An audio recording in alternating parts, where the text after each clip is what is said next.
24 April 2026 তারিখে আনুমানিক রাত 11টার দিকে চট্টগ্রাম থেকে বুনিয়াদী প্রশিক্ষণ শেষে কুমিল্লা ফেরার পথে কাস্টমস কর্মকর্তা বুলেট গৈরারী নিখোঁজ হন।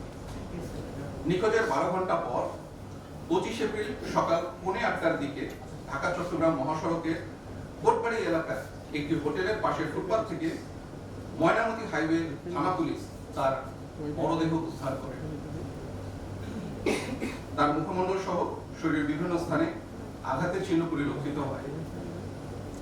উক্ত ঘটনায় ভিকটিমের মা বাদী হয়ে অজ্ঞাতনামা আসামিদের বিরুদ্ধে কুমিল্লা জেলার সদর দক্ষিণ মডেল থানায় একটি হত্যা মামলা দায়ের করে। ভিকটিম বুলেট গৈরারী 41তম বিসিএস এর নন ক্যাডার হিসেবে কাস্টমস, এক্সারসাইজ ও ভ্যাট বিভাগে যোগদান করেন এবং কুমিল্লা বিবির বাজার স্থলবন্দর সহকারী রাজস্ব কর্মকর্তা হিসেবে কর্মরত ছিলেন। এই ঘটনাটি সারা দেশে ব্যাপক চাঞ্চল্যের সৃষ্টি করে এবং বিভিন্ন সামাজিক গণমাধ্যম, ইলেকট্রনিক ও প্রিন্ট মিডিয়ায় গুরুত্বের সাথে প্রচারিত হয়। উক্ত ঘটনার সাথে জড়িতদের আইনের আওতায় নিয়ে আসার জন্য র্যাব এর বিভিন্ন টিম নিয়ে সাথে সাথেই মাঠে নেমে যে আমরা আমাদের কাজ করতে। এরই ধারাবাহিকতায় আমাদের গোয়েন্দা নজরদারি বৃদ্ধি করা হয়।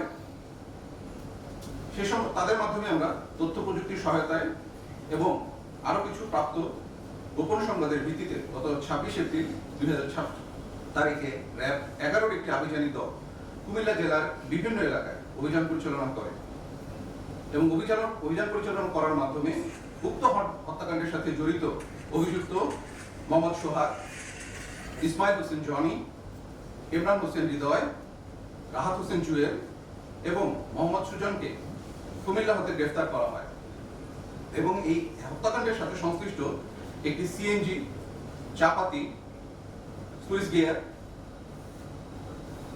ফোর্জিং হ্যামার এবং অন্যান্য দ্রব্যাদি উদ্ধার করা হয়।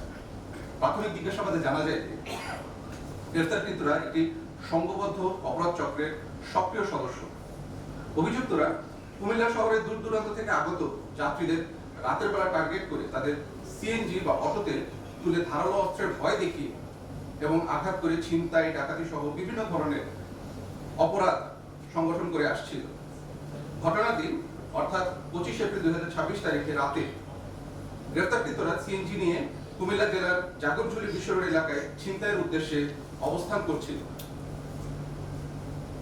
রাত আনুমানিক 3টার সময় ভিকটিম বুলেট গৈরারী চট্টগ্রাম থেকে বুনিয়াদী প্রশিক্ষণ শেষ করে বাস যোগে কুমিল্লার জাগরঝুলি বিশ্ব রোডে পৌঁছায় এবং বাস থেকে নামলে গ্রেফতারকৃত জুয়েল ভিকটিমের গন্তব্যস্থল সম্পর্কে জানতে চায়।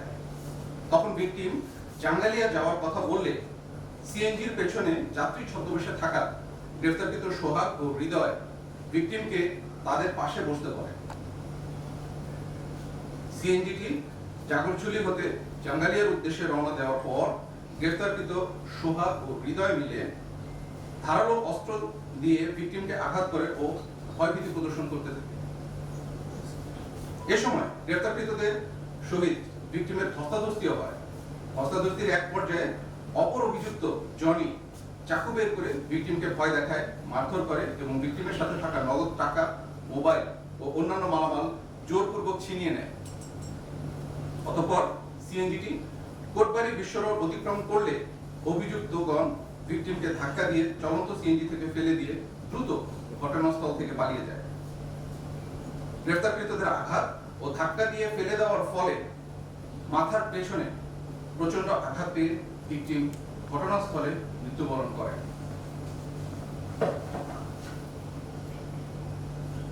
গ্রেফতারকৃত সকলের বিরুদ্ধে চট্টগ্রাম জেলার লাকসাম রেলওয়ে থানায় একাধিক চুরি, ডাকাতি ও মাদক মামলা রয়েছে। গ্রেফতারকৃতদের বিরুদ্ধে পরবর্তী আইনানুগ ব্যবস্থা গ্রহণের জন্য যে আইনি কার্যক্রম, সেই কার্যক্রম চলমান রয়েছে।